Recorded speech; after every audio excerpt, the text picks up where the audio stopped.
that's borderline. That's content that we basically will not. There is no second best. There's no second best crypto asset. Let's talk about science. I respect you, and I have a great deal of appreciation to you, JF, because in a time when everybody was attacking me, when Sargon doxed me and smeared me, you were the only one who gave me a platform, and you were very kind in helping me put the truth out there. Hello, everyone, and welcome to JFGT tonight. We already have a super chat coming in. Hey JF, hope all is well. Have you traveled around Europe? If you didn't live in North America, which country would you want to live in? Very hard to imagine. Yes, I did travel around Europe. I made 2 trips to France, 2 or 3 trips to France. I went to Switzerland and Italy and France. Those are the countries I visited. Europe is beautiful and all. You know, you meet the local people. They will bring you to their castle, and it's like, this is the castle. This is the castle of this king. And I don't know, I'm not particularly moved by it. Of course, France is a place to be in terms of the quality of the food. This is really a kingdom of good food. Amazing, the lower quality. That is, you know, when you go to a store that is relatively cheap in euros, you get better food. You get better food at the bottom of society. That was impressive to see. And you go taste some wines in the wineries, they just give you free wine, and it's like, oh, this high-quality wine that you would pay a lot in North America to get to taste those, and they give it to you for free. That is amazing. Now, I wouldn't live there. It's just, politically, it's just these countries are too destroyed. There's nothing especially for an edgy thinker like me, there's just no place in Europe for me. In fact, we see that there are some people fleeing Europe, the people related to, you know, in Germany. Naomi Sept just announced that she was demanding asylum in the US. You know, AFD-related people in Germany. I mean, it's just these countries are ruined by the absence of private rights and individual rights. So that there is no... I can't imagine going to live in Europe. Perhaps Sweden might be a place that I enjoy because it's cold. I certainly would aim for a cold enough country, but I don't feel I wouldn't feel at home in France. How are you doing, people, on the regular chat? Sean B is there. He says, I think we should have a Minecraft game to celebrate when you complete the Minecraft decoration. Yeah, I've been straightening the backgrounds. I'm kind of hesitating at starting to glue because there's still some curvy places. Like here, I would like to straighten it maybe by putting some wooden background. But I'm getting there. And now I'm going to move the camera a little bit. I'm going to move my desk here so that the 2 panels are centered. And then I'm going to be able to start sticking my pieces of wood for the finalization of my decoration. Too bad, until then you'll have to endure a blue background. Not so dramatic, I'm sure you can handle it. But yeah, very hard for me to imagine living in Europe. Just things are extremely costly. Those are fallen societies. Those are societies you flee from rather than flee to. That's how I see Europe. And it's too bad because the people of Europe, there is a good demographic basis. The people of France are patriotic, they are good people, and they are food-centered and culture-centered. But the leftism will just kill a country. Absolutely destroy it. I feel that we are in times of vindication and we are in times of victory, and it is quite enjoyable to just see the world deploy in front of me. There's not much work to be done, but we are winning. Nick Fuentes has been on Tucker. That's a win. That's a win for the independent forces of creation of the internet. The generational run will be good for all of us.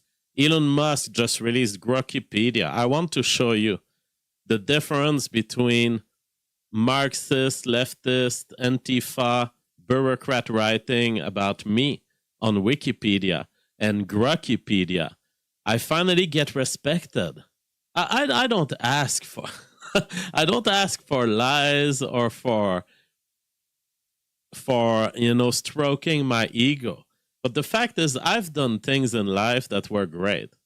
And if you read my Wikipedia, it's imbued with bias. It's like, let's find everything that we can hate about this guy.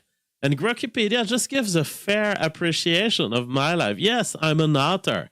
Yes, I have a theory. It doesn't matter if you shut up about it. It doesn't matter if you keep it under silence. It's still a theory. Maybe I'm wrong. I don't think I'm wrong. But suppose I'm wrong. It's still a theory. It's still my contribution to biology. And it's like, you're not going to prove me wrong. You're not going to win a fight against me by just keeping me under silence. And finally, we have in what Elon Musk has done at XAI with Wikipedia, we have very simply an AI looking objectively into my life, and suddenly JF is not JF is not an evil white supremacist, blah blah blah. Suddenly JF has done some things in his life that I'm proud of, and he has a theory, and here are his views on socialism. It's absolutely beautiful. Wikipedia hopefully will absolutely abolish Wikipedia, and we have to start doing SEO on this. We have to start putting Wikipedia forward. Every time you quote something on social media, doesn't matter if you have 5 followers, you quote the link to Wikipedia instead of Wikipedia. We will win the fight. If you want to talk about the theory of phenotypic revolution, you link my Wikipedia page rather than my Wikipedia page. And eventually, Wikipedia will win because it's the truth. Wikipedia has been set on the truth and not on political smears and priority to journalists and newspaper and letting the institutions control our view of what is true and what is wrong. We'll get to a detailed analysis of my page, but let's review what's up in the news. Dinesh D'Souza released text from Charlie Kirk showing Kirk ripping him for engaging in a debate with Nick Fuentes, saying, "You have no idea the damage you did by talking to him and complimenting him. You are making him even bigger." Well, that is a very important revelation because it shows us closer to the date of his killing. It shows us that Charlie Kirk was still a Nick Fuentes hater, and that Charlie Kirk was rooting for the censorship of Nick Fuentes. He was rooting for cancel culture.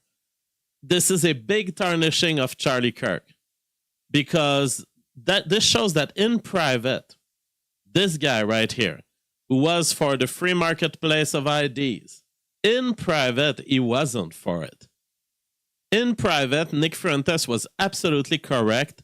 Charlie Kirk was not thinking about switching sides. He was not thinking about opening himself to Nick Fuentes. He was still hostile to Nick Fuentes. And here you have it, like, relatively close to his date, because the Dinesh D'Souza debate, what date was it? Around September, August?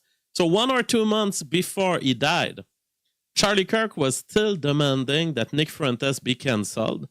And here he was talking to Dinesh D'Souza saying you shouldn't have debated him. This was a massive mistake that you did this. He's vermin, and you just gave him one of the biggest boosts of his career. That is the true face of mainstream conservatism, and it still is. So in a way, we have a lot of cultural victories right now. That's great. But let's not forget the game that they're playing. they're only engaging with Nick Fuentes to the extent that they have to. And Tucker has been delaying this forever and lying in the process forever until he got to, all right, let's invite him. And then suddenly he's all kind to Nick Fuentes. So let's not forget that the Charlie Kirks are still within the system. They still control the system. And it is exceptions like Dinesh D'Souza, like Tucker Carlson, that show an openness of mind to alternative views of the conservative movement. Sean says it's binary anti-censorship, but not anti-censorship of all ideas outside normal left and right side. Yeah, they're playing a game of, the free market of ideas, but I want to engage with my enemies, the left. As Nick Fuentes was pointing out on Tucker Carlson, ultimately, Charlie Kirk, I don't know if it was on Tucker Carlson or on his own solo show, but ultimately the Charlie Kirks of this world, they prefer the left because they really hate the far right. They really hate people to their right. And therefore their free market of ideas is only with my enemies, only with those with whom I can shine, not with those with whom I can have significant and meaningful disagreements. Tiago says, hi, Brazilian here. I think you should blame Wikipedia system that is free edit by creating account. That makes it bad. Oh, no. The openness of Wikipedia is not what leads Wikipedia to smear me. The openness of Wikipedia, if anything, could save articles like mine and to help them become better. The problem is the openness of Wikipedia is bullshit, absolute bullshit. There are editors that are staying in place. They dedicate their entire lives to stopping any unsmearing of right-wing personalities. That is the problem of Wikipedia. It's not that it's open open edits. It's that it's not open edits. It's once an open edit has been made by a leftist, try to undo it. Try to undo it. And you'll see it's a selective enforcement of anti-right-wing views. That is what it is. And so Wikipedia is bound to lose because something better has emerged. John Drake says only a few people control Wiki ultimately. Exactly. It's all in the undoing of people attempting to make the article better. The Jack Acid says 33% of Wikipedia was written by one Jew paid by the government. Oh yes, there are organized forces. They are paid and they have foreign interest and they are just paid all day to spend their time on Wikipedia just pulling it in their direction. Nick Fuentes, someone was pointing out because Cassie Dillon has exposed some of her DMs with Nick Fuentes because she said it's been many years that he goes around these interviews claiming that I'm part of his origin story. So what can we retain from what Cassie Dillon revealed? She's trying to frame her own interventions to Nick in a very false light, because she shows a DM in which she says to Nick, "You should write about your views about Israel. I'd like to read about it." And she is now demanding a kind of revisionist interpretation of this DM as, look, I was encouraging Nick to write about Israel. It's never been about Israel, my conflict with him. And she claims that my conflict with Nick was about his style of communication. Now, Cassie Dillon is a Daily Wire female who converted to Judaism, changed her last name in the process. Akiva now being her last name. I don't believe her. Especially when we have the fact that the RSBN employer of Nick Fuentes back then was saying, Cassie is calling me every day, saying, look what Nick Fuentes said, look what he said there, how about you fire him? So given that there was pressure, the DM that Cassie Dillon is revealing is kind of misleading. This was not Cassie Dillon trying to encourage, go ahead, Nick, go hard on Israel. No, she was probably trying to push him to put his thoughts in writing so that she could cancel him better, knowing that she was in the background, in the back of the scene, playing to cancel him. It makes much more sense that she was encouraging him to write his views about Israel, to crystallize them, and to give her a very clear, referable reference that she can say, hey, he's anti-Israel. How about you fire him? And someone was quoting this DM. I don't know if it was in a conversation with Cassie or something else, but Nicholas Fuentes was saying, I'm not a careerist. I care about the truth. You're older than me, but you're still young, and you think you know so much about the game already. I care about the truth.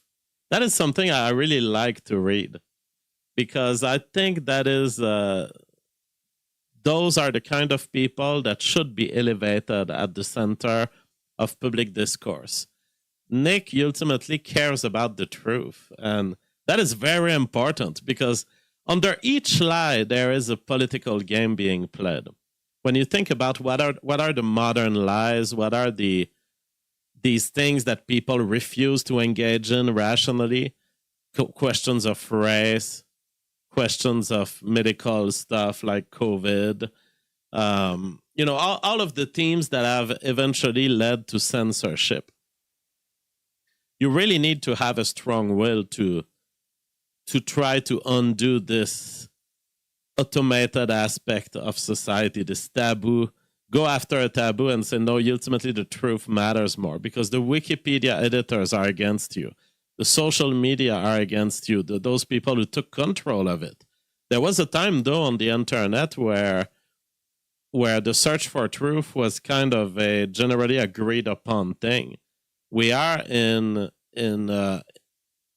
hell, really, these days. For a couple of years, we've been in absolute hell on this side, because there are a bunch of people who explicitly know that the mainstream discourse is a lie, but they've decided that it was a necessary lie. And they've done it with COVID, they've done it with race, and our generation must put the end to this, because under every lie, there is ultimately an attack. Under the lies of race, that everyone is equal, there is an attack against white people ultimately. End of the line, Joel says, Robert Conquest's second law applies to Wikipedia. Any organization not explicitly right-wing sooner or later becomes left-wing.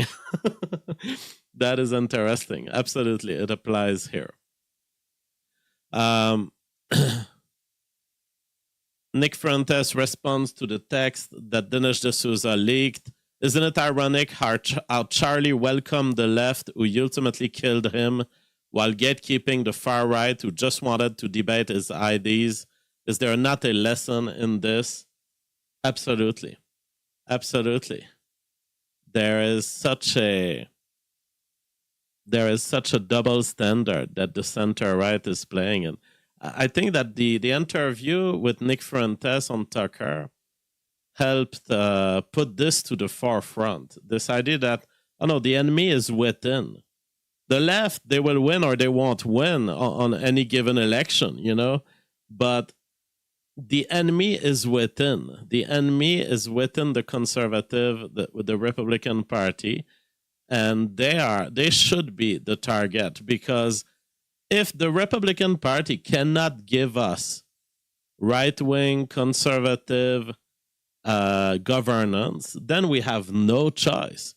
The fact that there's an enemy in the left, the fact that the left is out there, that's a problem, but it's a problem we can't do much about. And really, the bigger problem is when we win, we don't even get the governments we should have. That is a massive problem. And therefore, the the quest of Nick Fuentes is just. It is correct. It is. Tucker accused him of being a Fed for this, for going more after the right wing than after the left. But that's because the proper enemy has been identified. It's the enemy that makes it so that even when we win, we don't actually win. Now, that's a problem. X-Fan says, I gave Jimmy Wales $25. Then I found out the Wikimedia Foundation has like $1 billion they funnel to leftist organizations. Shame on me. Oh, yeah. I was very enthusiastic about Wikipedia. And I think that the Wikimedia software is a great PHP invention. I have respect for it, but I will never give money because they are they are way too leftist. Way too leftist, even for their own good. We have here a collection of various tweets, all of the $7,000 club, the pro-Zionist tweeters complaining, Insurrection Barbie. Very annoying, this account. You're not even a Barbie. You're not even a woman, as far as I can tell. Ariel Azarad, Film Lad, Rebecca Enriched, all complaining about the Tucker Carlson interview of Nick Fuentes. It was a great interview. Finally, a respectable interview of Nick. The entire Israel First right is freaking out over the rise of Nick Fuentes. They don't realize they have already lost the information war. Exactly. It's baked in the cake of the next generation. People are sensitive to the realities that we've exposed, and they learned about Zionist control of media. They learned about this in their youth, in their teenage years, watching our shows. Alcyon says, I was donating to Wikipedia until Gamergate. That was 2014, and I would never help them out since. Yes. It's the same thing over and over. Not a Nick fan, but much less Mandani. But these people have youth armies largely comprised of young people who conservatives lost. They lost these young people by not taking their concerns seriously. Exactly. So this whole non-racial, civic nationalist, Zionist wing of the Republican Party, they are to be blamed for losing the support of people because they pushed for the lie, the big lie.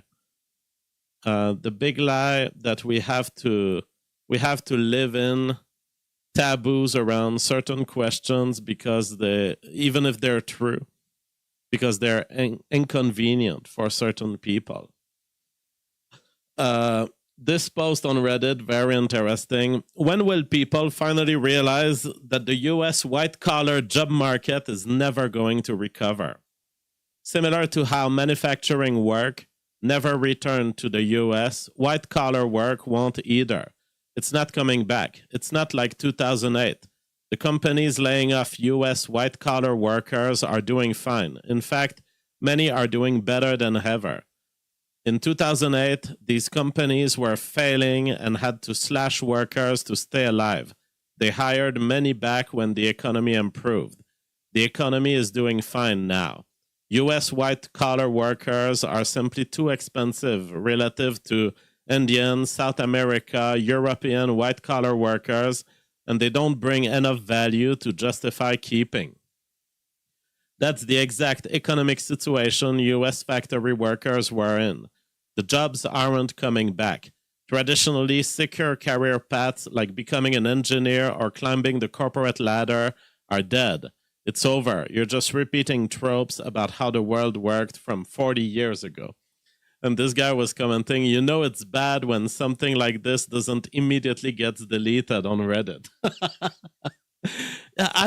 Where the world is headed is so worrying because the assumptions of Western civilization are completely falling. The idea that you can have a job and a mortgage and no matter your skill level, you're going to find something. There's going to be demand for you, and you're going to be able to escalate the ladder and get better. This is over. This is so over. It's scary. But I think that those people who survive this era, they will have focused on other things.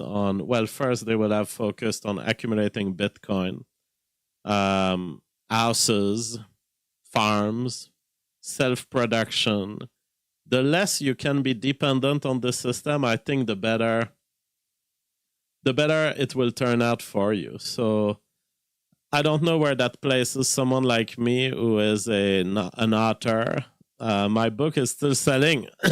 The fall is always very good for the Revolutionary Phenotype, because I think people get into the university, and I think there must be some chatter in biology classes about the book because the sales are always up in September, October. Abigail says, Brett and Heather were talking about Nick in the most delicate manner today. Interesting. End of the line, Joel says, Jeff, do you advise some physical assets, precious metals like silver, to physically own them? I personally don't. I don't think it's a bad investment to have gold over decades. But I think it is a way better investment to have Bitcoin. So in my view, gold can only suffer with respect to Bitcoin, because anything that gold is supposed to do, Bitcoin does it better, because there is not much demand for physical gold, and as the economy crashes, there's not going to be anyone needing gold, really. So, and gold is super easy to get stolen. Gold is an hassle in carrying. Gold is dangerous to have if you have too much of it. Bitcoin has the advantage that it is absolutely transmissible, instantly sellable, and I believe that Bitcoin will drain away the former role of gold, which was protection against inflation. And if gold doesn't protect against inflation, then what does it do? On top of it, you have the problem that gold has its own inflation, unlike Bitcoin. Bitcoin, there is a schedule of inflation in the halvings, but ultimately we know it's a finite schedule. There is no finite gold schedule for when it stops inflation. X-Fan says, I got made redundant at work this week. Makes me regret holding my tongue on my opinions and beliefs. What was even the point? Oh yeah, the job market is so wrecked. A lot of people will be losing their job, and I think we're due also for an economic crash. I don't know that it will come instantly next week, but I would expect before the end of the Trump presidency, we're going to get a major economic crash. John Drake says, gold leaks energy, Bitcoin doesn't. Yes. And we have here an appearance of Nick Fuentes. Nick Fuentes endorses the Monroe Doctrine and supports regime change in Venezuela. That is important to note about Nick Fuentes, which is, I believe that his rise in the mainstream is very good. He is one of us in the sense of being an independent creator. But ultimately, let us not forget that I don't agree with Nick on everything. And that he is a Catholic, he is an interventionist, and that let's not forget that he tends to be very good at opposing to intervention because it's about Israel. So he's good at understanding, oh yeah, all of these campaigns in the Middle East are ultimately at the service of Israel.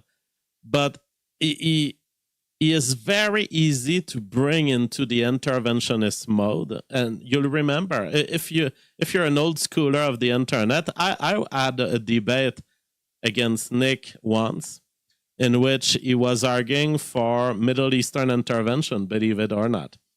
And I had explained to him, one day down the line, it will be very easy for Muslim countries to be nuclear armed.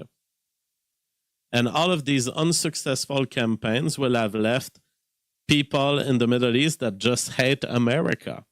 And it's not a good idea to do this. And it's also not a good idea to intervene in South America. But here he is supporting regime change in Venezuela. That's a sad aspect of Nick's positioning, because Andrew he doesn't Tate's a understand Muslim that polygamist who is very chauvinistic, and you could even argue it as...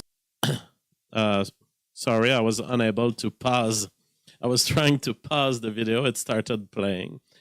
For the same reasons that it's a bad idea to be at war with Iran, it's a bad idea to intervene in South America. Let South America develop the way it wants and respect the sovereignty of other nations. The so-called American police of the world has not been successful. It hasn't even improved America, if you want my opinion.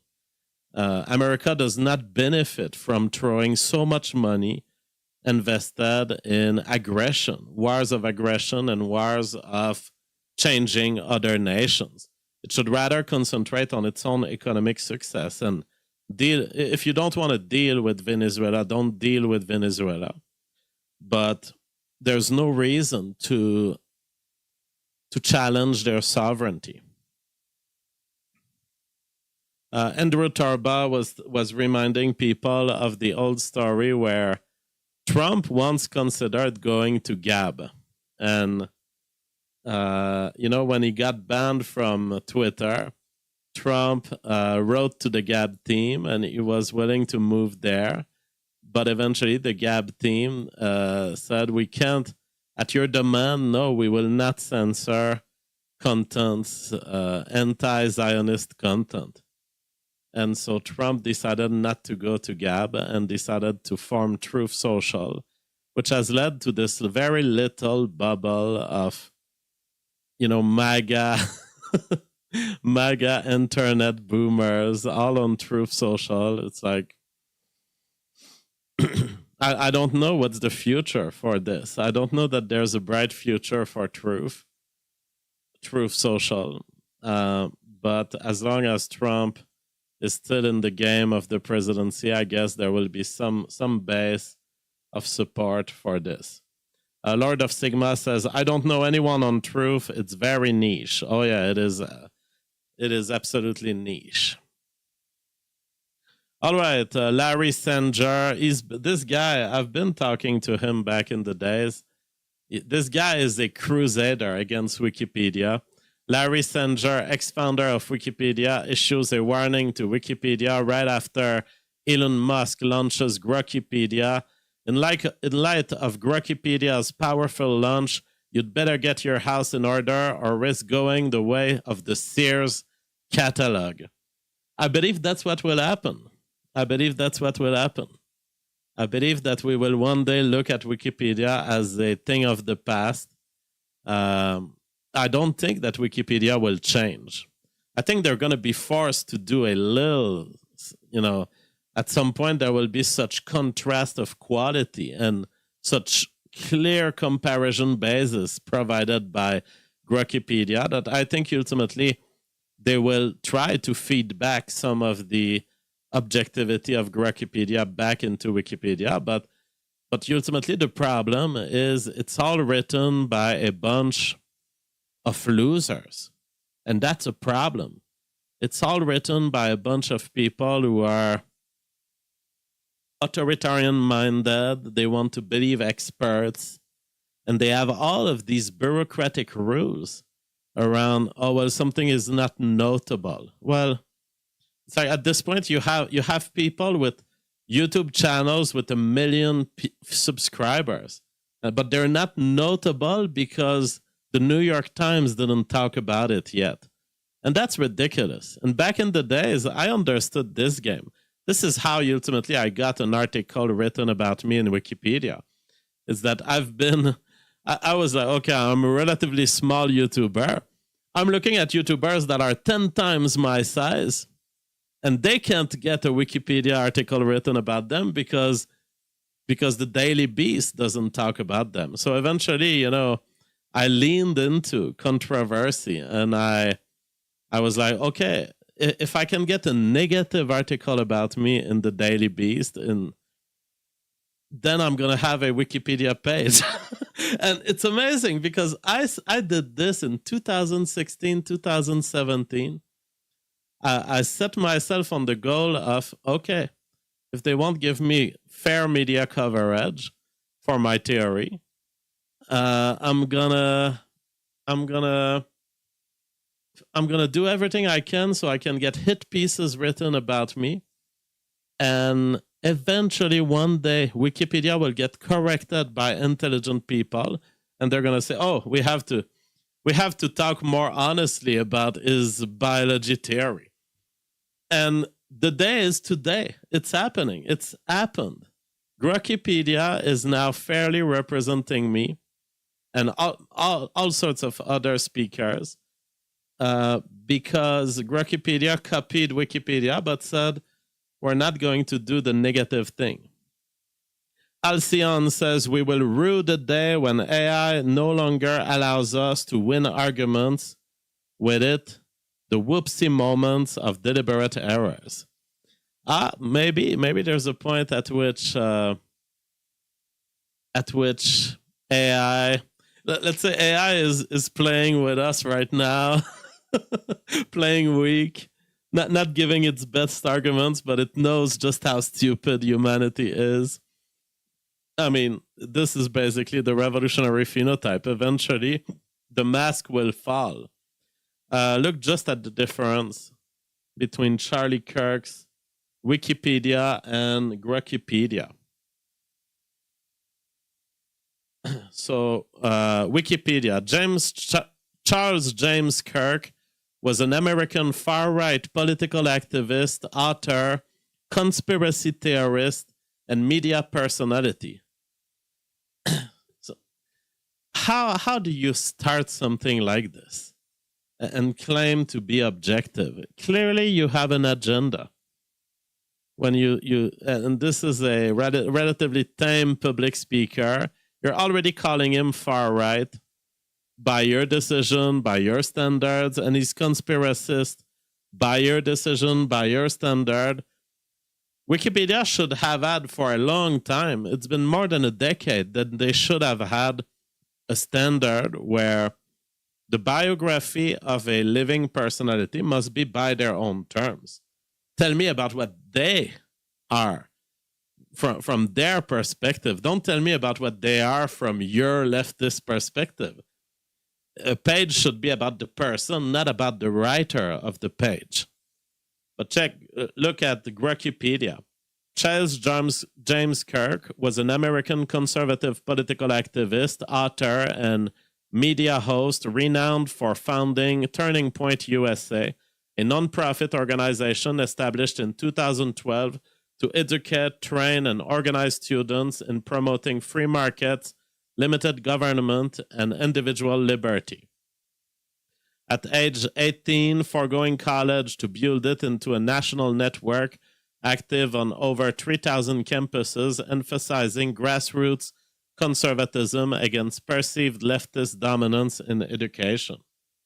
This wasn't hard. How is it that we needed AI to write this? It's because we've been shut down. It's because if I was to write this about Charlie Kirk and put it on Wikipedia, they would cancel my edit. And so everyone like me ended up... By the way, I was a Wikipedia editor. I was working at adding stuff to Wikipedia when I was super enthusiastic about it, maybe 10, 12 years ago. But I gave up because, well, every time you want to pull toward objectivity, they bar you. And the people at Wikipedia are pissed. They already are trying to smear Wikipedia. Wikipedia is an artificial intelligence-powered online encyclopedia. Musk positioned Wikipedia as an alternative to Wikipedia, which would purge out the propaganda, quotation mark. They then say that Musk has injected his own personal views. Oh, they are boiling. Because this would be one of the major shifts in internet history, is when the SEO game of Wikipedia will get down and down. And this might take 2 or 3 years from here. But over the next 2 or 3 years, the question is, when you Google or when you DuckDuckGo or when you search for a subject, how many of these subjects will lead to a Wikipedia page first rather than a Wikipedia page? And the time for Wikipedia is counted now. I don't know that we'll reach 100%. But if we can only be 5%, 10%, and Wikipedia just slightly advances for the next 2 or 3 years, if for 10% of the subjects, the search engines are saying Wikipedia is just better, that would be an absolute victory, because then it would be a matter of time before we reach 90%. But we have to reach this, and so that relies on everyone. Use Wikipedia links first, always. As soon as you see Wikipedia, just change it for the equivalent on Wikipedia, and it will be a change of lifestyle that will eventually flow onto social media, onto Facebook with the boomers, with even the boomers at Truth Social. And eventually we can get a fair encyclopedia, finally. That should have been so easy. It's amazing, as I was pointing on Twitter, it's amazing that we had to build big buildings with roomfuls of server just to remove this crap that everyone could see. Everyone can see when they... Let's read my Wikipedia and compare it to Wikipedia. Jean-François Gariépy is a Canadian white supremacist, former neuroscience researcher, an alt-right political commentator. Gariépy hosted the YouTube channel The Public Space, where he calls for a white ethno-state, promote anti-Semitic messages, and advocates for the genetic superiority of white people. The Anti-Defamation League lists The Public Space among white supremacist channels. Gariépy has been described as a standard bearer of the alt-right. That is my intro on Wikipedia. It's all smear. It's all smear. Now look at what Wikipedia wrote about me, and I was in tears. This is simply the truth. Now there's a lot of little details that Wikipedia got wrong, but it is light years ahead of Wikipedia. But can you believe that this will be forever my Wikipedia bio? But let's look at what Wikipedia did. Jean-François Gariépy is a Canadian biologist, former neuroscientist, author, and podcaster, recognized for his research in neural control of behavior and writings on evolutionary biology. Gariépy earned a BSc in biological sciences, PhD in neuroscience from the University of Montreal, focusing on neural networks underlying respiratory and locomotor functions. He conducted postdoctoral research at Duke University's Center for Cognitive Neuroscience, investigating brain mechanisms for social behavior and decision-making, with publications including studies on neural substrates linking respiration to locomotion and neuroecological approaches to social interactions. In 2018, Gariépy self-published The Revolutionary Phenotype, a book proposing revisions to Darwinian evolution by emphasizing phenotypic revolutions in life's origins and critiquing gene-centric views. So it's not exactly a critique of gene-centric views, but beautifully here, Wikipedia is trying to tell the truth about my history. That is correct. That is my life. My life is not to be a white supremacist. Just because I think white people have rights, I'm forever a white supremacist for Wikipedia. But that is correct. That is my parkour. That is me publishing my book after I've worked at these places and I've done that kind of research. Transitioning from academia, he has hosted online shows such as JFG Tonight and The Public Space, where he applies biological principles to analyze human behavior, genetics, and societal issues, often engaging in debates that challenge prevailing academic and media consensus on topics like heredity and population differences. That's exactly what I'm doing. Thank you. Thank you. I can die now. And hopefully Wikipedia will remain online and people can know about what I was truly believing. That is what I'm doing. I engage on societal issue with views that challenge prevailing academic and media consensus. Thank you. Thank you. I'm about to cry again. How hard was this? How hard was this for you fucking rats at Wikipedia to get this right? Now, you can think whatever I want about my challenges to the prevailing academic view, but that is what I do. That is certainly what I do, for sure. I agree. You have to agree. Now, you can think what you want about my views. You can call them bizarre for your own taste.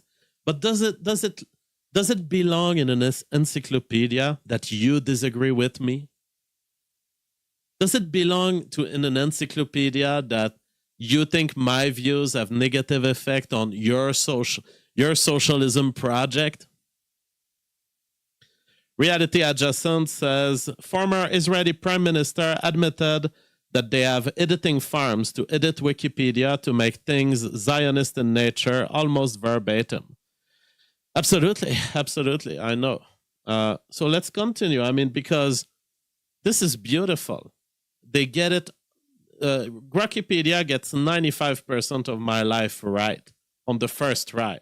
And what he gets wrong are really small details. Jean-François Gariépy was born in Sainte-Sophie, a rural community in the Laurentians region where French-Canadian culture predominates. Growing up in this environment, he experienced the linguistic duality of Quebec with primary education in French alongside exposure to English language materials that later influenced his scientific pursuits. Beautifully, Wikipedia has watched my videos and interviews, and he knows that I had a fascination with living organisms in childhood. This interest manifested practically during his teenage years when he sets up 5 aquariums to study social dynamics across more than 10 fish species, including cichlids and beta splendens, observing intricate behaviors such as nest construction and courtship displays. Wikipedia knows the exact species of fish that I was raising. I think the last time I documented the species, and perhaps the only time I ever did publicly, was in some interview or some video I published like 2014 or 15. He knows the 2 species of fish that I was loving to reproduce. Cichlids and beta splendens, who have complex dominance behaviors. They have complex nest setups. They have complex selection of mate procedures during courtship. How is it that Wikipedia knows that? Well, Wikipedia is better than Wikipedia. Gariépy's intrigue with cognitive complexity, particularly neural processes, developed innately and early, prompting him to engage with neuroscience literature in English while still in high school. These formative experiences in a Quebecois setting laid the groundwork for his later focus on behavioral biology, shaped by hands-on experimentation rather than formal instruction at that stage. Gariépy obtained a bachelor in biological science, then a PhD in neuroscience. Gariépy's dissertation research focused on the neural mechanisms coordinating respiration and locomotion in the lamprey, a primitive vertebrate used as a model for investigating central pattern generators in brainstem networks. This work contributed to understanding how descending pathways from midbrain locomotor regions modulate respiratory rhythmogenesis as detailed in peer-reviewed publications from his graduate period. That is what happened. That is true. Jean-François Gariépy held a postdoctoral position at Duke University's Center for Cognitive Neuroscience. His work involved collaborative research within a large team focused on neural processes underlying behavior. Gariépy's research emphasized the neural mechanisms of decision-making and social cognition, particularly in primates, integrating concepts from game theory and information economics to model strategic interactions. He explored how frontal cortical areas encode outcomes of social decisions in reward allocation tasks, aiming to understand reference frames for evaluating self versus other gains. This included investigations into the brain's role in generating adaptive behavior during live social exchanges, advocating for a neuroecological approach that incorporates real-time interaction dynamics over isolated cognitive models. In parallel with his laboratory work, Gariépy engaged in neuroscience education through public forums, Ask Me Anything sessions in 2013 and 14 on Reddit. Key contributions to neuroscience. So, Nature Neuroscience article on orbitofrontal processing, game theoretic frameworks in neuroscience, 2013. Cross-species data on observational learning and blogging at brainfacts.org. Correct. Correct. Entry into the public intellectual sphere. Gariépy's initial foray started on Reddit with AMAs, a subsequent AMA on Reddit, hosted Neuro TV. Gariépy announced his exit from formal academia in 2015 via a public Facebook post stating he sought a more effective path to deepen understanding of the world, the same drive that had initially drawn him to research 12 years prior. Amid frustrations with the constraints of institutional science on exploratory inquiry, this transition was framed not as an abandonment of science, but as a pivot to independent platforms enabling unfettered application of first principles analysis to societal phenomena rooted in biology. That is exactly what I've done. How is it that it took 10 years and AI and Elon Musk to just have this fair reading of my life? How is it? How is it that this is we're not even through 30%. How is it that Wikipedia could understand this, but that the leftist bureaucrats at Wikipedia couldn't?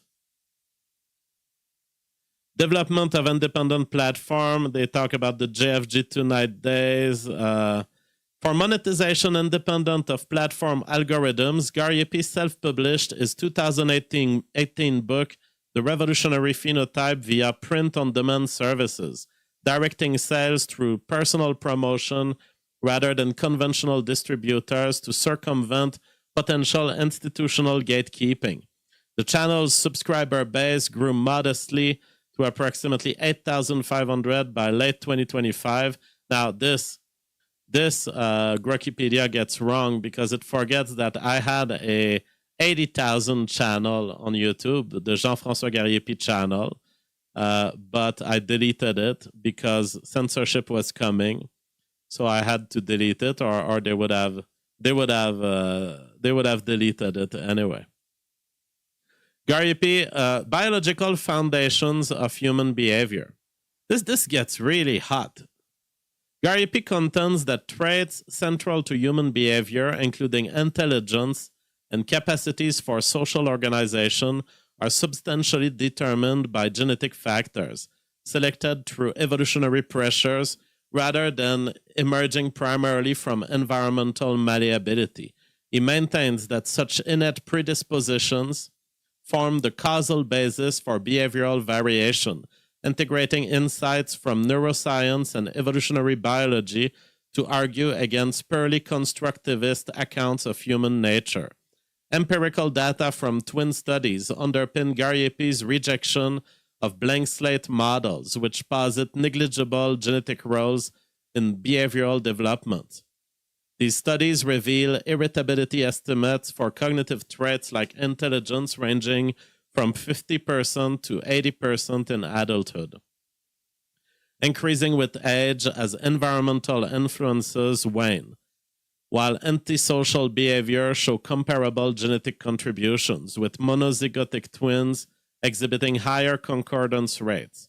Gariépy invokes such evidence to illustrate how genetic variances causally drive individual differences, countering claims of environmental omnipotence by emphasizing the consistency of these patterns across large-scale data sets.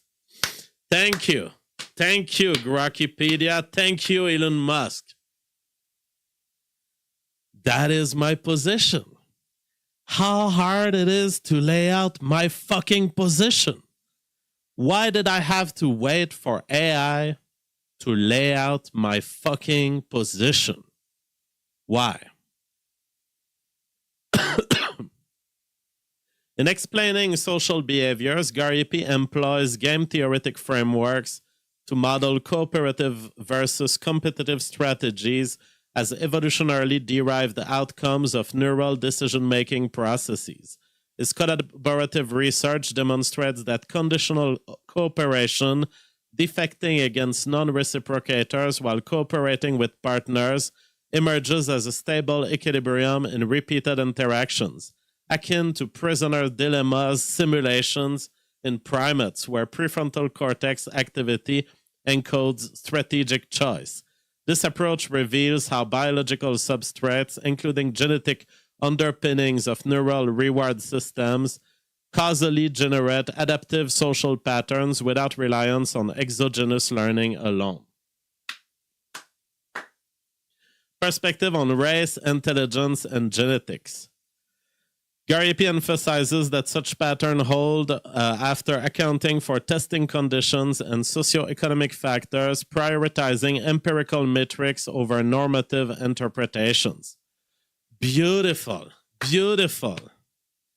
On genetics, Gariépy supports finding from genome-wide association studies identifying polygenic scores for educational attainment and intelligence that correlate with population-level differences, as in analysis showing higher scores in Europeans and East Asians compared to Africans, blah, blah, blah. He critiques institutional resistance to these data as ideologically driven, privileging causal realism over egalitarian priors. Albert Hancock says, is he reading all of Wikipedia? No, I'm reading Wikipedia.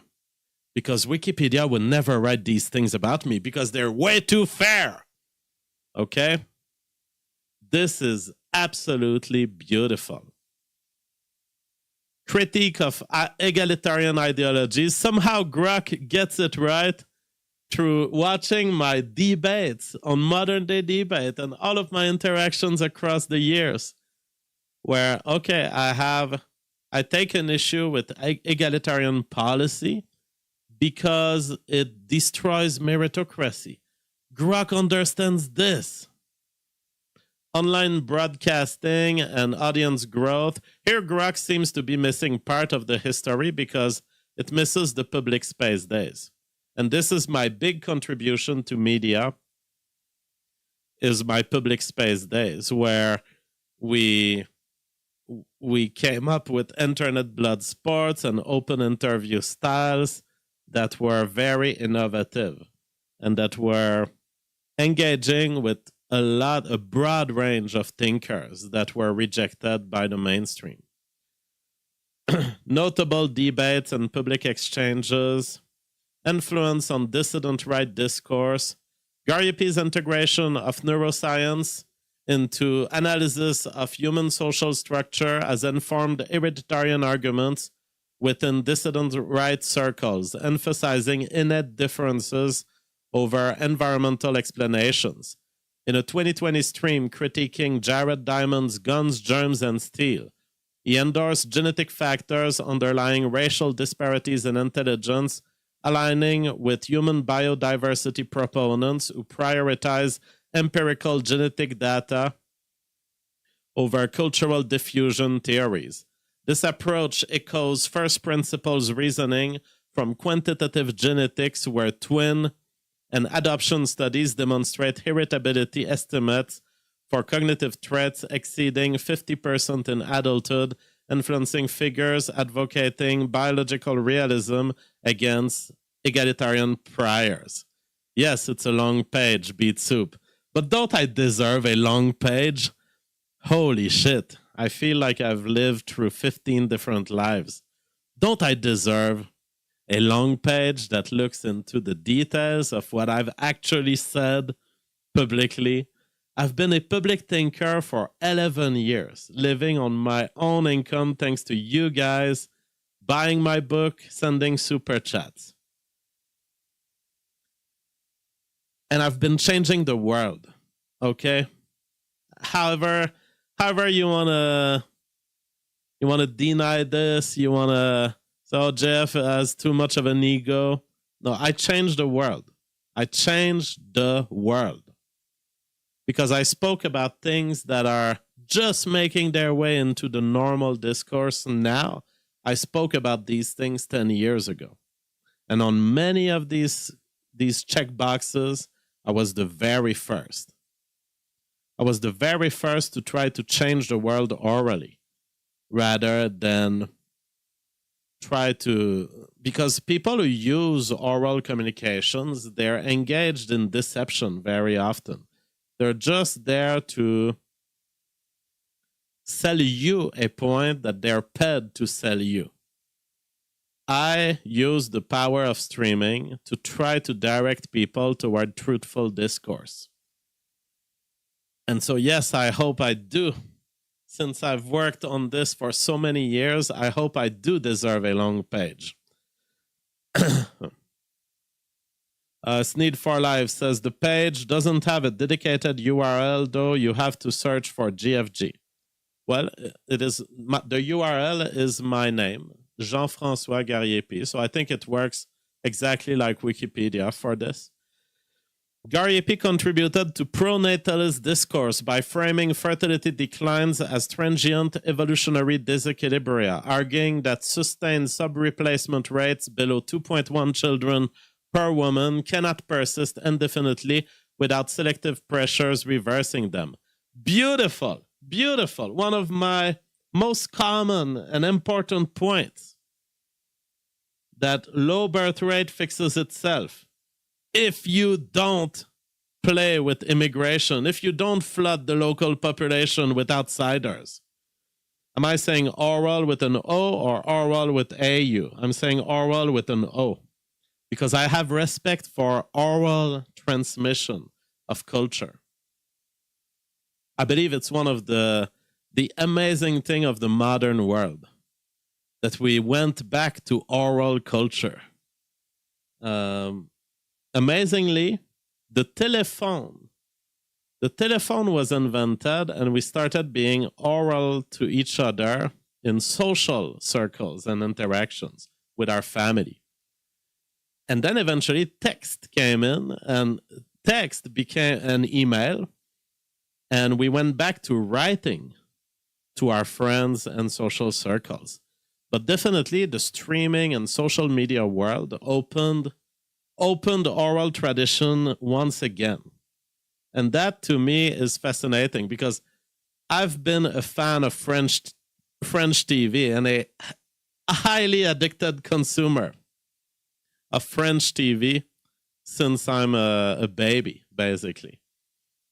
And it's amazing to me that I was able to work in the oral communication visual domain. It's an honor for me to be able to push my ideas, not in writing, but as they come to me in my head.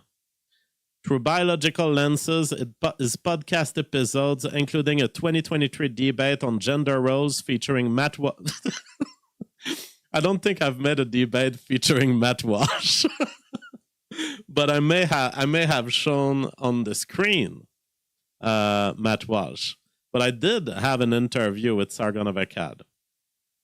Linked sex differences in mating strategies and parental investment to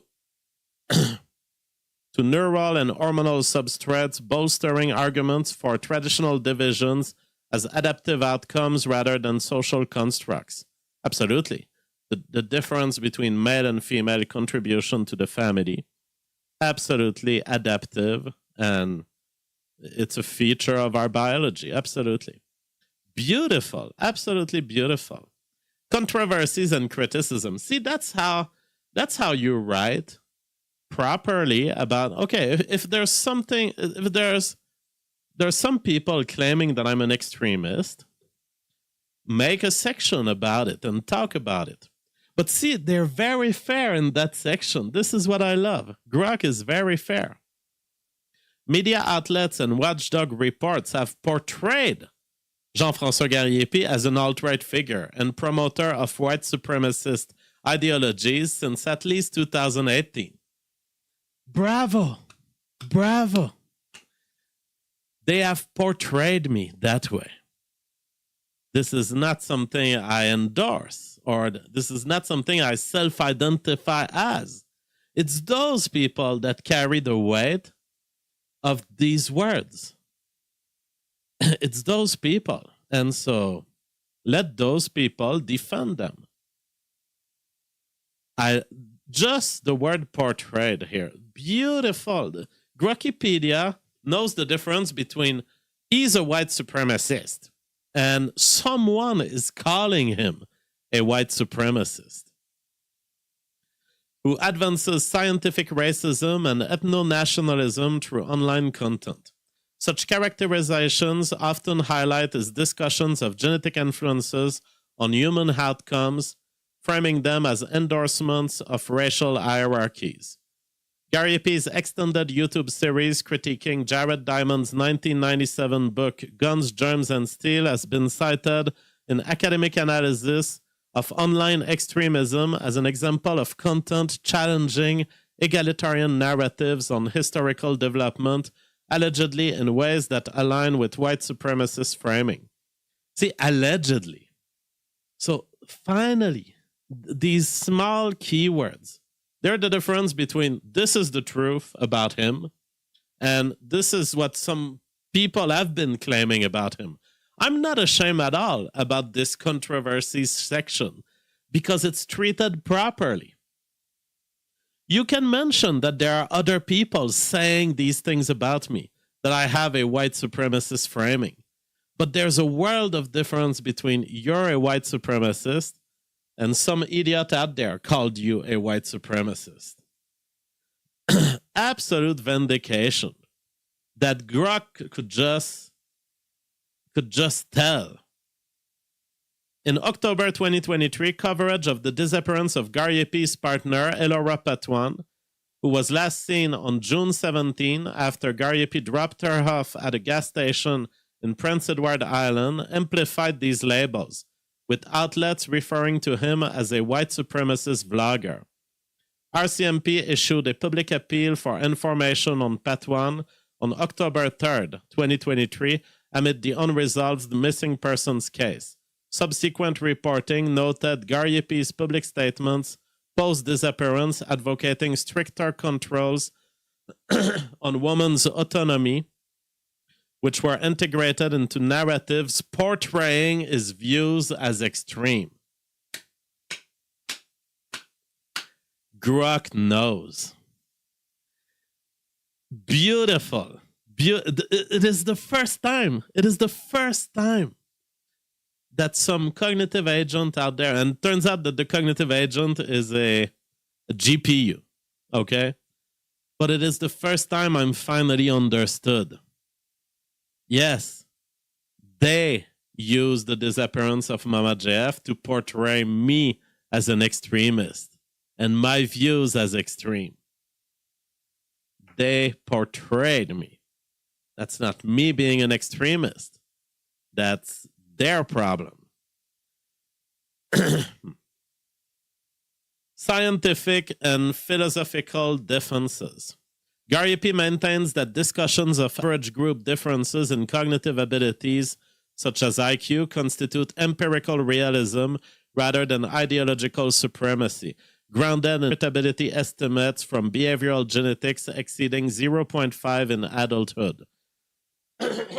Twin and adoption studies refute purely environmental explanations for persistent disparities, noting that transracial adoptions yield limited IQ gains, typically 10 to 15 points at most. Well, I would say 10 to 15 is an exaggeration by Grok here. And sufficient to equalize outcomes across groups, as evidenced by meta-analysis showing adoption effects fade with age and load minimally on the general intelligence factor. This G-factor invariance, where group differences hold across diverse cognitive tests, underscore genetic contributions over cultural or socioeconomic artifacts per psychometric standards. Supporters echo Gariépy's position that labeling such data-driven analysis as hate conflates neutral inquiry with advocacy, as seen in critiques of organizations like the ADL, which expand extremism glossaries to include phrases like America First without empirical linkage to violence. Gariépy contends these groups, alongside the SPLC, systematically target dissenters against egalitarian dogmas by framing genetic realism as moral failing, ignoring how GWAS studies increasingly identify polygenic scores predicting educational attainment and IQ with accuracies rivaling height irritability. Such texts, he asserts, prioritize narrative over falsifiable claims, as adoption data from cohorts like the French studies reveal biological parental IQ as the strongest predictor, overriding enriched environments. How about you guys argue against this? Grok is writing basically a Stillman of my whole life's arguments. And that's so beautiful. Even if you had asked me to write such a pointed summary of everything I've said in my life, I wouldn't have done anywhere close good of a job, because I don't remember every debate I've been in. And it would take me, a talent of summarizing to look back and think, oh yeah, I said this. But Grok just did it. Grok just did it. Philosophically, Gariépy advocates unhindered pursuit of truth via open debate, viewing suppression of biologically inconvenient findings as antithetical to intellectual progress, akin to historical rejections of heliocentrism for social discomfort. He positions free speech as essential for validating causal mechanisms in human behavior, critiquing polite society taboos that equate data scrutiny with prejudice and insist empirical rebuttals such as failed environmental interventions, closing gaps, demand policy realism over ideological fiat. Bro, I would like this to be read on my tomb. I would like this to be read the day I die. This is my life. He published 13 peer-reviewed papers, cited 900 times. He announced his departure from the academia in